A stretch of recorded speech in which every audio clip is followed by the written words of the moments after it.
Mano kemunyico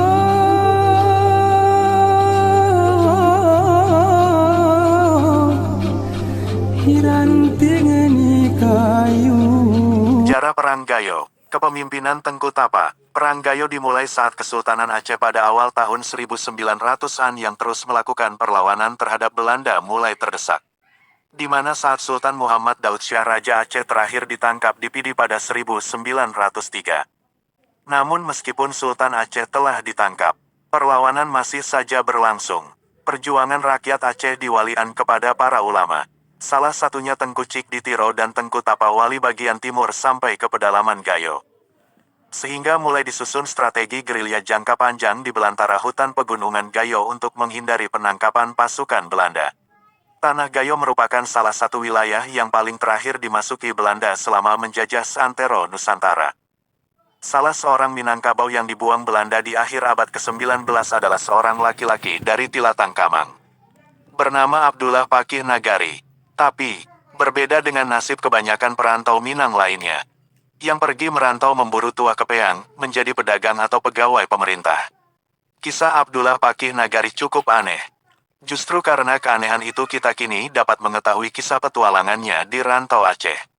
Kisahnya mirip cerita Robin Hood saja. Tentu dengan karakteristik Minangkabaunya, cerdik dan agak ciluah. Kisahnya dimuat dalam Insulinde nomor tanggal 6 September 1901-224226.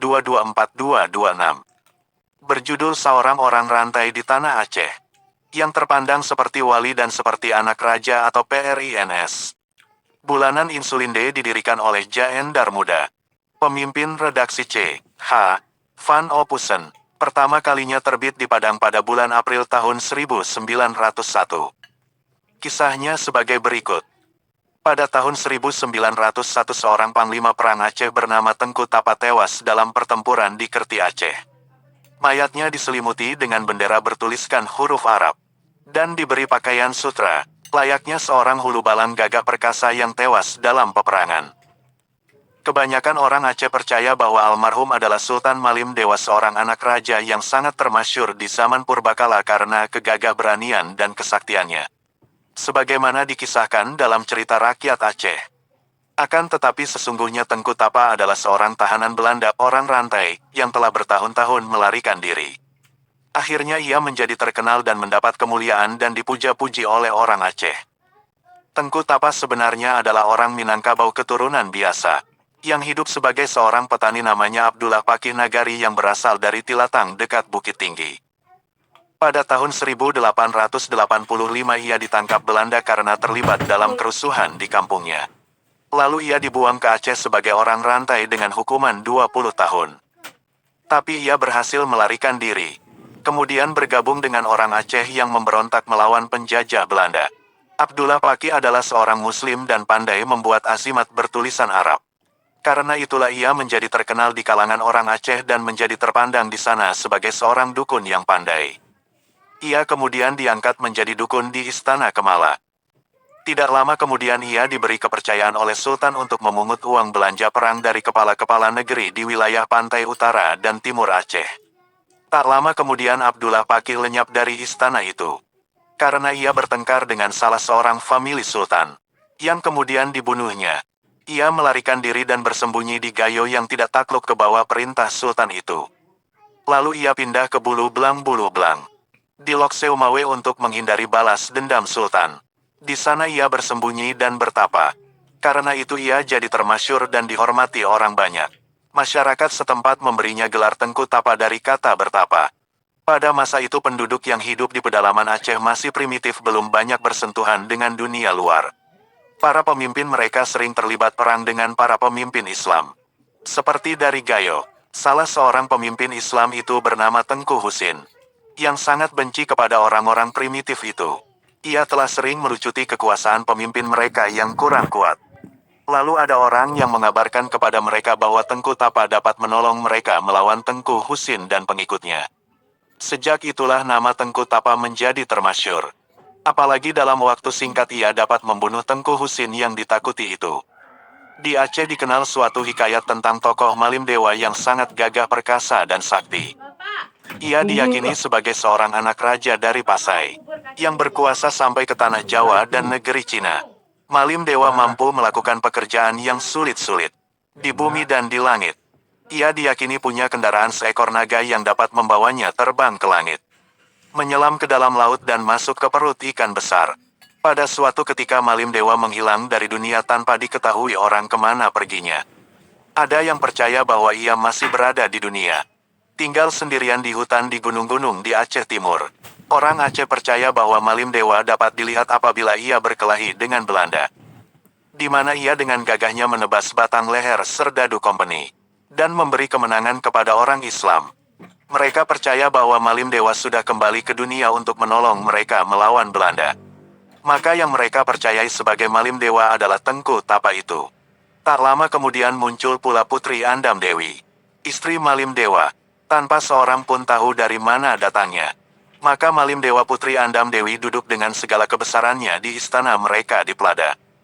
Pada suatu hari, ketika Malim Dewa sedang duduk di istananya, di hadapan orang banyak, ada seseorang di antara mereka yang menuduhnya sebagai Malim Dewa palsu dan telah mendustai orang banyak. Orang itu pun lalu dipukuli orang banyak sampai mati. Sejak kejadian itu tidak ada orang yang tak percaya kepada Malim Dewa.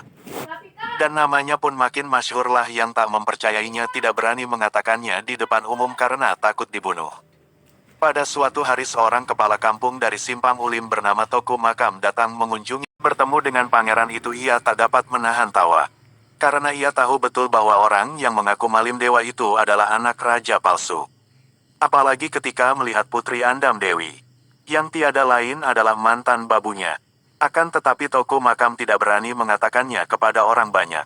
Dalam waktu singkat, jumlah pengikut Malim Dewa sudah menjadi 10.000 orang. Penduduk Aceh di gunung-gunung di sebelah selatan, utara, dan timur, Gayo, Idi Cut, Idi Besar, Simpang Ulim, Pasai, Perlak, dan Sungai Jalak, semuanya tunduk kepadanya. Malim Dewa makin masyhur namanya karena pada suatu hari ia menunjukkan kesaktiannya di hadapan orang ramai. Mereka berkumpul di sebuah tanah lapang. Malim Dewa mengimami mereka sembahyang. Orang banyak diam seperti tertidur mendengarkan suaranya yang nyaring mengimami mereka. Selesai salat, maka terdengarlah suara menggema yang mengatakan bahwa imam mereka itu betul-betul Malim Dewa asli. Ia didatangkan kembali oleh Allah ke dunia ini, lengkap dengan segala kesaktiannya seperti dahulu kala, untuk menghancurkan kaum kafir Belanda di Aceh. Mendengar suara itu, orang ramai itu pun terperanjat dan heran. Karena mereka tidak tahu dari mana datangnya suara itu. Mereka percaya bahwa itulah suara Allah untuk memberitahukan kepada massa bahwa memang imam mereka itu adalah Malim Dewa asli. Akan tetapi bagi orang yang tahu, hal itu tidak mengherankan. Karena batang pohon besar itu berlubang, dan di dalamnya ada seseorang bersembunyi. Orang suruhan Malim Dewa, orang itulah yang mengeluarkan suara itu. Semenjak itu uang pun mendatangi Malim Dewa waktu ia tetira 4 hari lamanya di tepian batu. Ia mendapat sedekah sebanyak 10.000 dolar. Malim Dewa memberikan sebagian besar uang itu kepada kepala-kepala kampung untuk membeli senjata guna melawan company. Banyak juga kepala kampung Anian Inen Mayaktri. Sekian banyak pemuda yang bergabung, salah satunya bernama Hasan Aman Mayak, yaitu suami daripada Tripa Inen Mayaktri. Mobilisasi terjadi tahun 1898 di seluruh kampung Keujurun Habuk. Pemuda yang bergabung pada umumnya bersenang hati dapat berperang dengan kafir dan kalaupun mati, mati syahid namanya. Aman Mayak bergabung dengan pasukan Datok Pining dan ikut bergerilya dengan Tengku Tapa di kawasan Lokop, Perlak, dan Idi. Lama waktu berselang akhirnya sampailah kabar bahwa Aman Mayak telah syahid menghadap Sang Khalik di medan perang tepatnya di Idi. Hingga membuat hati Inen Mayaktri sedih, berhari-hari terpuruk dalam kesedihan tanpa makan. Beliau sadar bahwa suaminya syahid. Beliau terkadang tersenyum karena suaminya telah mendapatkan kemuliaan di hadirat Allah Subhanahu wa Ta'ala. Namun di sisi lain beliau sedih karena kehilangan sang pujaan hatinya, sehingga beliau disangka sudah gila oleh masyarakat sekitarnya, karena ia telah kehilangan suaminya, cintanya. Kemudian Inen Mayaktri meminta izin pada orang tua, mertua dan petua kampung untuk berlatih perang di Pining saja karena ingin menggantikan posisi suaminya yang telah syahid. Inen Mayaktri tidak berkecil hati, dia sungguh-sungguh berlatih menggunakan berbagai senjata yang dianggap dapat membantu waktu perang dengan tekad syahid di jalan Allah dalam membela bangsa dan agama. Pada penghujung tahun 1898, Belanda datang merangsek ke daerah Pining. Belanda datang di bawah pimpinan Kapten Colin, mengejar pasukan Tengku Tapa. Pasukan Pining di bawah pimpinan Datok Pining, dibantu oleh Inen Mayaktri, menyambut pasukan Belanda di Tingkem daerah perbatasan. Begitu Belanda datang, pasukan Datok Pining dan Inen Mayaktri menyambut mereka dengan penuh semangat juang jihad fisabilillah. Dari sore hingga tengah malam terus menggempur kafir Belanda. Inen Mayaktri seorang wanita cantik nan gagah bak singa betina yang berang. Marah mengamuk sembari memainkan pedang dalam genggaman tangannya. Berhasil membunuh dan melukai beberapa orang marsose Belanda, karena mendapatkan perlawanan yang dahsyat dari para gerilyawan pasukan Pining malam itu juga Belanda berbalik arah dan mundur kembali ke Idi. Pasukan Inen Mayaktri kembali ke Pining dengan satu langkah ia telah lebih maju dari pengalaman sebelumnya. Dan Pining tidak bisa dikuasai oleh Belanda. 6 tahun kemudian Belanda datang lagi ke daerah Pining tepatnya tanggal 12 Februari tahun 1904 di bawah pimpinan Kapten C. Leclerc dari Kuala Simpang. Lagi-lagi pasukan dari Datok Pining dan Inen Mayaktri menyambut Belanda di perbatasan. Pertempuran sengit terjadi kedua kalinya di Tingkem perbatasan dengan Aceh Timur. Kapten Belanda terluka dalam serangan ini hingga kedua tangannya putus. Banyak dari pasukan marsose yang tumbang oleh gerilyawan. Pasukan Belanda kedua kalinya kembali dengan kekalahan dan mengakui ketangguhan. Pasukan Pining Inen Mayaktri mereka kembali ke Kuala Simpang. Inen Mayaktri Srikan di Aceh. Masyarakat berpendapat beliau syahid ditembak Belanda di bawah pimpinan Van Heels pada hari Jumat bulan November tahun 1899 di sebuah gubuk di hutan Lokop. Pertempuran di Gayo dan Alas ini memakan korban yang sangat besar. Orang-orang Gayo telah siap menyambut pasukan marsose yang datang ke kampungnya dengan pakaian serba putih menandakan mereka siap untuk mati syahid. Dalam perlawanan pun mereka hanya menggunakan senjata pukul dengan bedil lantak tua yang tidak sebanding dengan persenjataan pasukan marsose, sehingga dalam waktu yang sekejap mereka berhasil ditumpas. Kepemimpinan Datok Pining. Berkembangnya agama Islam di Aceh terutama di daerah pegunungan dan pedalaman tidak dapat dipisahkan dengan peranan para ulama. Guru dan pemuka-pemuka agama yang ada di daerah itu. Mereka ini selain sebagai ulama dan guru, juga kemudian dianggap muridnya mempunyai kelebihan atau unsur-unsur kepiawaian dan karisma yang cukup kuat berakar serta dicintai masyarakat. Salah satu tokoh di pedalaman yang dianggap menonjol yang ada di Desa Pining, Kecamatan Pining, Kabupaten Gayo Lues, Provinsi Aceh. Desa Pining terletak di daerah yang amat terpencil jauh di pedalaman. Salah seorang ulama yang sangat kuat karismanya disebut dengan gelar Datok Pining yang bernama Ahmad Syafi'i. Begitu masyarakat mengagumi ulama ini yang sampai sekarang kuburannya dianggap keramat. Sebutan Datok di kalangan masyarakat Gayo adalah gelar murni dari masyarakat untuk seorang tokoh, pemimpin dan ulama yang sangat dihormati dan menjadi panutan masyarakat. Pada penghujung Perang Belanda di Aceh, tahun 1890-an Aceh bagian utara dan timur semakin bergejolak. Belanda semakin menambah kekuatannya dalam usaha mengejar Srikandi Cutmutia di Aceh bagian utara dan Tengku Tapa di Aceh bagian timur tepatnya Idi dan Peureulak. Datok Pining diperkirakan hidup pada masa jaya Kesultanan Aceh. Ulama Datok Pining banyak berhubungan ulama-ulama di Aceh yang terkemuka saat itu. Datok Pining sangat berpengaruh, berwibawa dan karismatik. Ia hidup di saat gigih-gigihnya Aceh melawan kolonial Belanda. Ia selain sebagai ulama, pemimpin yang karismatik juga sebagai pemimpin berang yang amat ditakuti Belanda, terutama menghadapi Van Dalen di daerah Gayo. Datok Pining telah menunjukkan keberaniannya yang luar biasa. Pada tanggal 16 November tahun 1889 Raja Silang dari Aceh Tamiang memutuskan perdagangan dan menyatakan angkat senjata melawan Belanda. Raja Umar adik dari Raja Silang yang beribukan orang Gayo meminta bantuan pasukan dari Gayo, yakni pasukan Datok Pining dan Tengku Tapa bersama dengan Raja Silang melawan Belanda. Pasukan Belanda dibuat kocar-kacir melarikan diri oleh J.C. Kempis seorang wartawan perang Belanda pada masa operasi pembantaian besar-besaran Van Dalen di daerah Gayo dan Alas. menyebutkan pada awal pendahuluan Belanda mengirim satu pasukan serdadu untuk menerobos daerah Gayo dari arah timur melalui kota Kuala Simpang Kabupaten Aceh Tamiang. Dengan di luar dugaan Belanda sesampainya di Pining dan Tingkem. Pasukan tersebut dihadang dengan gagah berani oleh perlawanan rakyat yang sangat fantastis yang dipimpin oleh seorang ulama yang dikenal dengan sebutan Datok Pining.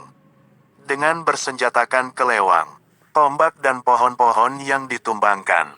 Pasukan ini dapat menewaskan seorang perwira pasukan Belanda dan melukai beberapa serdadu Belanda.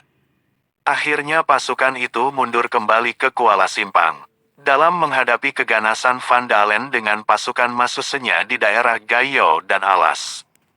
Dalam setiap pertempuran Datok Pining sebagai pemimpin perang di wilayah Gayo meliputi Gayo Lues, Gayo Semamah dan Gayo Kalul. Ia menggunakan taktik perang dengan cara bergerilya ke gunung sama dengan pendahulunya Tengku Tapa. Ikut serta membawa keluarga demikian pula sebagian pasukannya. Dalam setiap wilayah ia mempunyai panglima yang gagah berani antara lain. Datok Ser berkedudukan di Sere, Gayo Lues. Panglima Prege berkedudukan di Badak. Panglima Linting berkedudukan di Bukit. Panglima Aceh berkedudukan di Kutalintang. Panglima Amat berkedudukan di Pasir Terangon. Panglima Bakar berkedudukan di Rerebe. Tengku Sultan berkedudukan di Rikit Gaib. Datok Utel berkedudukan di Rikit Gaib. Datok Kalul berkedudukan di Kalul. Datok Manyoge berkedudukan di Arul Jamu. Datok Jamur Ulung berkedudukan di Gayo Semamah. Gubernur militer Belanda di Aceh, Van Heutz, pada bulan Februari 1904, memerintah Letnan Kolonel G.C.E. Van Dalen memimpin pasukan Marsose untuk menyerang tanah Gayo dan Alas. Serangan pertama dilancarkan ke Gayo Laut, kedua ke Gayo Linge, ketiga ke Gayo Lues dan Tanah Alas keempat. Gayo Alas merupakan benteng terakhir dari rangkaian perang Aceh dan Belanda ingin sesegera mungkin menaklukkannya. Pasukan Marsose pimpinan Van Dalen berangkat dari Kutaraja pada tanggal 8 Februari tahun 1904 menuju medan perang Gayo Alas melalui pelabuhan Lok Seumawe. Menggunakan 3 kapal pengangkut militer, yaitu Galtik, Gier dan kapal Albatros. Marsose dibentuk tanggal 2 April tahun 1890 sebagai pasukan khusus. Pasukan Marsose terdiri dari 10 brigade dengan kekuatan 198 karabin. Pasukan dibagi jadi 2 divisi. Masing-masing divisi 5 brigade. Kedua divisi dipimpin oleh Kapten WBJA Sepens dibantu Letnan WR Inter dan H. Christoffel dan Letnan 1 Gep Watrin dibantu JW Ebing dan Letnan HF Aukes. Pasukan mobil diberangkatkan dari Kuala Simpang menuju Gayo Lues dilengkapi 150 bayonet. Ada Kapten C. Leclerc, dibantu Letnan 1 Harbord, Velsing, Van Boldrik, Delgorge dan Lasonder serta perwira kesehatan kelas 2 de Granada. Pasukan ini diperintahkan bergerak dari Kuala Simpang menuju Gayo Lues melalui Kampung Jernih, Tampur, dan Pining. Pasukan ini kemudian bergabung dengan pasukan induk Marsose dan langsung berada di bawah komando Van Dalen. Jumlah seluruh pasukan Belanda menyerbu tanah Gayo dan Alas adalah 348 orang bersenjata lengkap dan 1.000 orang barisan pemikul barang dan perlengkapan lainnya. Mereka terdiri dari orang hukuman, orang sewaan, ambulans dan sebagainya. Pasukan Marsose dilengkapi dengan ambulans. Pimpinan perwira kesehatan kelas 2, HM Nip, terdiri dari 1 orang juru kesehatan berkebangsaan Belanda. 6 orang serdadu Ambin sebagai perawat. 12 tandu. Kemudian seorang perwira, Letnan 1 G. Ehud dan 2 orang bawahannya untuk melakukan opname. 450 orang mandor dan orang hukuman sebagai tenaga pengangkut dan pemikul barang dan perlengkapan perang. Lalu seorang sersan, dan seorang kopral berikut 10 serdadu Ambon. Pasukan besar ini juga menyertakan peralatan foto dan kamar gelap. Selain itu juga ikut seorang insinyur pertambangan, P.J. Johnson, tanggal 9 Februari tahun 1904. Pasukan tiba di Lok Seumawe. lalu menuju Biren dengan kereta api dan lanjut menuju Tanah Gayo dengan berjalan kaki. Tanggal 12 Februari tahun 1904 pasukan tiba di Belang Rakal. Tanggal 13 Februari tahun 1904 tiba di Tunyang. Tanggal 14 Februari tahun 1994 terjadi tembak-menembak antara pasukan Gayo dengan Belanda dalam perjalanan menuju ke tol dari Tunyang. Beberapa marsose tewas. Salah satu tempat penyerangan saat Belanda berada di balik. Belanda lalu menghukum penduduk tak bersalah dengan denda 1 kerbau setiap 1 tembakan. Dari Lampahan, pasukan Belanda menuju ke Ketol. Terus ke Kampung Cicanduri, Wihni Durin. Selanjutnya bergerak menyusuri Wihni Takengen, Sungai Pesangan, menuju arah barat dan tiba di Kung Pegasing pada tanggal 16 Februari tahun 1904 dan membangun bivak. Belanda meneruskan operasi militer ke Linge setelah 6 hari tiba di Kung. Tanggal 29 Februari tahun 1904 pasukan Van Dalen tiba di Jagong dan membuat bivak di sana. Tanggal 3 Maret tahun 1904 tiba di Kampung Kla. Desa di pinggir gunung terletak di hulu Sungai Tripa, Gayo Lues. Tanggal 14 Maret tahun 1904 menyerang benteng pasir Gayo Lues. 41 pejuang meninggal dunia. 27 orang tewas dalam benteng termasuk 2 wanita yang mengenakan pakaian laki-laki ikut bertempur. 14 lagi meninggal di luar benteng. Perperangan di Kampung Pasir dipimpin Panglima Amat dan dibantu Panglima Bakar. Tanggal 11 per 12 Maret seorang Gayo menyerang bivak Belanda bersenjata pedang. Tapi berhasil dilumpuhkan Belanda. Tanggal 18 Maret tahun 1904. Menyerang benteng Gemuyang. Korban tewas dari pihak Gayo 308 orang terdiri dari 168 pria, 92 perempuan, 48 anak-anak. Korban Belanda 2 serdadu mati 15 luka-luka. Pasukan Datok Pining mundur dari Gemuyang akibat perperangan tidak seimbang melawan Belanda. Tanggal 22 Maret tahun 1904. Perintah menyerang benteng Durin. Korban meninggal pihak Gayo 164 orang. Di antaranya 15 perempuan dan anak-anak. Korban pihak Belanda 30 orang luka-luka. Di antaranya 2 perwira Belanda. Perperangan dipimpin oleh Panglima Linting. Selama pertempuran berlangsung 480 peluru ditembakkan oleh Belanda. Sebanyak 75 pucuk senjata api dirampas. Tanggal 2 April tahun 1904 benteng Badak diserang. Korban Gayo 122 tewas. Antaranya 93 pria dan 29 wanita dan anak-anak. Belanda 5 tewas. Seorang sersan Belanda dan 4 marsose. Belanda menembakkan 4.040 peluru. Pimpinan perang melawan Belanda dipimpin Panglima Prege. Tanggal 21 April tahun 1904 benteng Rikit Gaib diserang. 184 meninggal terdiri dari 143 pria dan 41 wanita. Belanda 7 tewas. Di antaranya 2 perwira Belanda. Peperangan di bawah Koman Tengku Sultan ini banyak menelan korban jiwa dari pihak Gayo.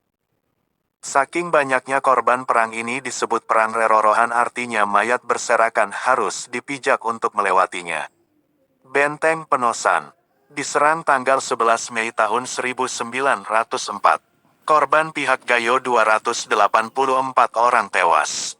Terdiri dari 200 pria, 71 wanita, 23 anak-anak. Korban Belanda 6 mati. 3 perwira Belanda luka-luka dan 30 lainnya marsoses terluka. Belanda melepaskan 6.700 peluru. Tanggal 17 Mei tahun 1904 benteng Tampeng diserang. 176 tewas. 125 pria. 51 wanita dan anak-anak. Hanya 4 wanita yang masih hidup. Akhirnya Belanda membuat benteng besar di Kampung Bukit. Dan sebagian pasukan melanjutkan untuk menduduki Tanah Alas. Tapi perjuangan rakyat Gayo di bawah kepemimpinan Datok Pining tidak pernah padam. Dengan bergelir ia terus mengganggu pertahanan Belanda. Pada akhir tahun 1904 Belanda sudah amat dongkol dengan kepemimpinan Datok Pining dan banyak pasukan marsusenya gugur di medan pertempuran. Karena dongkolnya Belanda berhasil menangkap istri Datok Pining yang sedang mengandung. Kemudian dikurung Belanda dalam kerangkeng kayu dan dipikul dibawa ke benteng Belanda yang terletak di desa Bukit. Datok Pining beserta pasukannya berhasil menerobos benteng Belanda tersebut.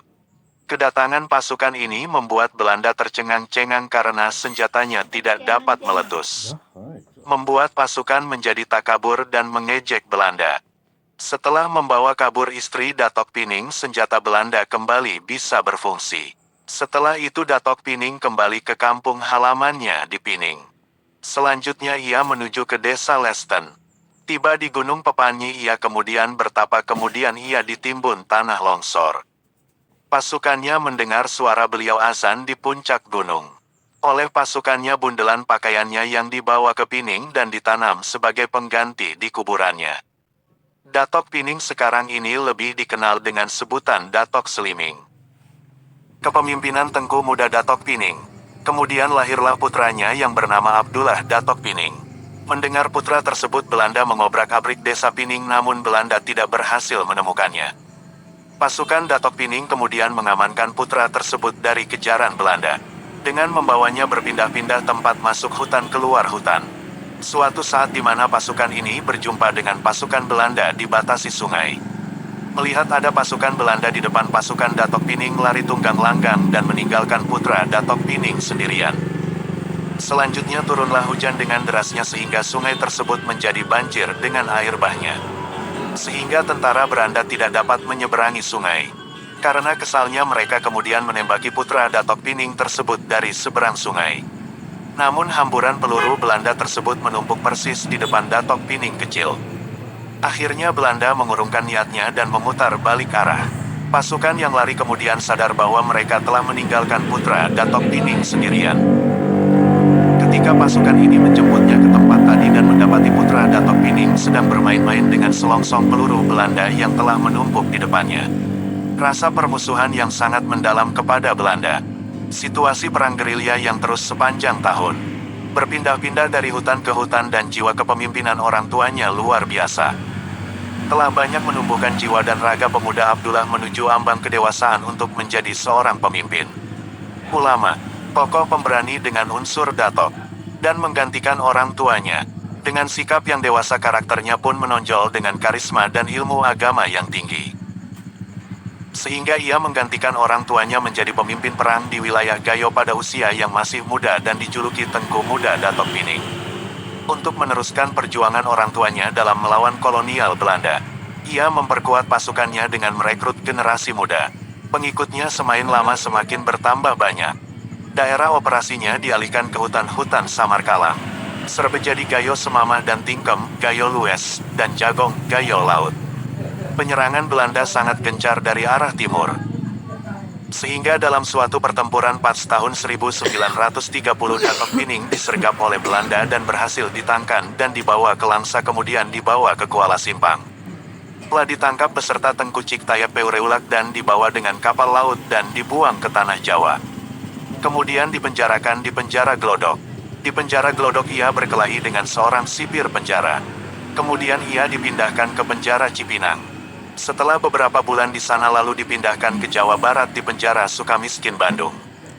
Di penjara tersebut ia bertemu dengan Presiden RI pertama Ir. Soekarno dan sering tukar pendapat mengenai proses menuju kemerdekaan RI. Selama ditahan ia tidak pernah disidang dan dibawa keluar penjara. Oleh karena itu beliau lebih banyak mengaji, istighfar dan berpuasa. Di saat bulan purnama di bulan Ramadan ia dibawa oleh kepala sipir penjara ke rumahnya makan sahur. Kemudian kepala sipir penjara memberikan uang rep 15 rupiah dan pakaian. Lalu menyuruh beliau berangkat ke Betawi, Jakarta. Kepala sipir penjara tersebut bernama Tahir Alis Kadir yang berasal dari Banten. Setelah dalam perjalanan panjang menuju Aceh akhirnya ia sampai di desa Pining. Datok Pining kembali mengumpulkan murid-muridnya untuk belajar memperdalam ilmu agama Islam. Semakin lama semakin bertambah pula muridnya. Mulai datang dari Gayo Laut, Gayo Kalul, Gayo Semamah, Tanah Alas terutama dari Gayo Lues. Kemudian lama-kelamaan lah mendatangi murid-muridnya dari satu daerah ke daerah lain. Sehingga pihak Belanda tidak menaruh curiga karena dianggap tidak membahayakannya. Pada tahun 1933 ia bergabung dengan rekannya yang masih sebaya bernama M. Din adalah seorang pemuda yang cerdas, berani yang kelak berpangkat kolonel dalam Perang Medan Area. M. Din juga adalah murid dari M. Syafi'i Datok Pining. Mereka sering jumpa di Gunung Desa Badak sambil memperdalam ilmu keagamaan dan duniawi. Namun pada tahun 1942 ia berpisah dengan M. Din karena Din memilih jalannya sendiri bergabung dengan tentara Jepang. Semasa penjajahan Jepang, Datok Pining lebih banyak berdiam diri, sambil aktif terus mengembangkan ajaran agama Islam dari daerah ke daerah. Jepang menjajah sangat kejam di daerah Gayo. Karena untuk mendapatkan sandang pangan sangat susah dan sebagian rakyat Gayo dipaksa ikut rodi kerja paksa. Datok Pining memerintahkan murid-muridnya untuk lebih giat bercocok tanam baik pertanian maupun menanam kapas untuk pakaian. Untuk menghindar dari tentara Jepang, murid-murid Datok Pining membuka lahan di hutan-hutan yang jauh ke pedalaman. Setelah panen hasilnya disembunyikan di hutan-hutan untuk menghindari rampasan bala tentara Jepang. Hal ini yang menyebabkan daerah Gayo penduduk pedesaan tidak banyak yang ikut rodi. Yang banyak ikut adalah dari perkotaan. Tahun 1944 Abdullah Datok Pining sudah mendengar dari rekannya baik yang dari Peureulak maupun Takengon bahwa kemerdekaan sudah di ambang pintu. Lah yakin bahwa kemerdekaan harus kita peroleh sebagai karunia dan takdir dari Ilahi Rabi. Beberapa tanda insting serta indera keenamnya telah memberi firasat tanda-tanda yang biasanya tidak pernah salah. Oleh karena itu ia telah menginformasikan kepada murid-muridnya dan menjelaskan tentang kemerdekaan dan sekaligus mempersiapkan pasukan perang fisabilillah di wilayah Gayo. Kemudian ia kembali memanggil para datok-datok dan panglima-panglima yang ada di wilayah Gayo untuk menyusun strategi. Selanjutnya ia membentuk pasukan dengan tiga kategori antara lain sebagai berikut. Pasukan berani mati. Pasukan ini biasa disebut pasukan pedang berkunci. Pasukan ini bersenjatakan pedang panjang melalui ilmu tertentu bisa bergerak sendiri dan semua pasukan ini dibekali ilmu kebal tingkat tinggi. Dengan pedang yang menggelepar mereka menyerang musuh. Pasukan Mujahidin. Pasukan ini bersenjatakan senjata campuran, tombak, panah, senjata api rampasan dan lain-lain. Pasukan Sukarela. Pasukan ini terdiri dari para pemuda dan pemudi. Dalam menghadapi proklamasi kemerdekaan tahun 1945, pasukan Datok Pining turun ke Peureulak dan Kuala Simpang bersama teman-temannya Tengku Nyaben, Tengku Nyasamin dan yang lainnya bergerak melucuti senjata Jepang sampai ke Langkat dan Tanjung Pura.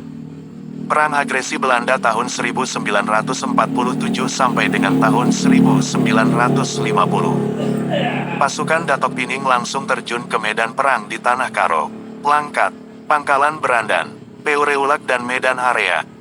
Telah bekerja sama dengan Komandan Barisan Gerilya Rakyat Bagura, bersama dengan Tengku Ilyas Lebe dan rekannya Ahmad Tahir dari Hamparan Perak. Beberapa bekas pejuang yang masih hidup mengungkapkan bahwa pasukan Datok Pining ini agak aneh dalam penampilan berperang. Dan pasukannya muncul di saat ada pasukan yang dalam keadaan kritis. Lalu secara tiba-tiba pasukan Datok Pining nongol tiba-tiba dan terus berperang membantu pasukan yang mengalami kesulitan. Apalagi dengan pasukan pedang berkunci tampil, situasi pada medan perang langsung berubah. Dengan solawat Nabi, pedang semua menggelepar dengan misterius terus maju menebas batang leher musuh. Ciri khas, cara bertempur dan keberanian pasukan Datok Pining kadang sulit diterima akal dari taktik perang yang lazim berlaku. Seperti perang di Pulau Tiga dan Langkat, di saat pasukan kita dipukul mundur Belanda, tiba-tiba muncul pasukan Datok Pining. Pasukan ini bukan terus berperang karena sudah masuk waktu sholat, mereka lakukan sholat berjamaah. Kemudian hujan deras sehingga Belanda yang berada di seberang sungai tidak dapat menyeberang dan mundur dari pertempuran. Dan di perang Medan Area ia bersama Datok Utel dijuluki Pawang Lebah. Karena di saat pasukan kita kewalahan menghadapi Belanda, ia muncul bersama rekannya Datok Utel memanggil lebah dan lebah tersebut datang dan mengejar pasukan Belanda. Setelah penyerahan kedaulatan, barisan pejuang mulai dibenahi dalam kesatuan TNI. Datok Pining beserta pasukannya menolak untuk bergabung menjadi TNI. Dengan alasan mereka berperang bertujuan hanya untuk mencapai kemerdekaan, maka semua pasukannya pulang kembali ke kampung halaman masing-masing sebagai petani dan tetap menjadi murid Datok Pining yang fanatik. Dalam pengajarannya yang lebih utama adalah soal ketauhidan, meluruskan cara beribadah dan beramal yang baik.